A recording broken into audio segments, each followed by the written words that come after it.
Ang buhay ay parang singaw, sandali lamang at pagkatapos ay naglalaho. James 4 verse 14. Hindi natin alam kung ano ang hatid ng bukas. Maaring puno ito ng saya at biyaya o maaring may darating na pagsubok. Ngunit sa gitna ng kawalan ng kasiguraduhan, meron tayong isang matibay na sandigan, ang Diyos.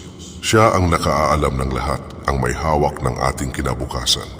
Kaya't huwag nating ilayo ang ating sarili sa Kanya. Sa bawat paggising, sa bawat hininga, sa bawat tipa sa ating cellphone, alalahanin natin ang Kanyang kabutihan.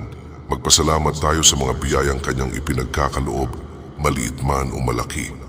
Ang pagpapasalamat ay nagbubukas ng ating puso sa Kanyang pagmamahal at nagpapatibay ng ating pananampalataya.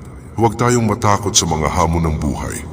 Sa halip, kumapit tayo sa pangako ng Diyos na hindi niya tayo pababayaan. Tulad ng sinasabi sa Isaiah 41 verse 10, huwag kang matakot sapagkat ako'y sumasa iyo. Huwag kang manglupaypay sapagkat ako'y iyong Diyos. Palalakasin kita.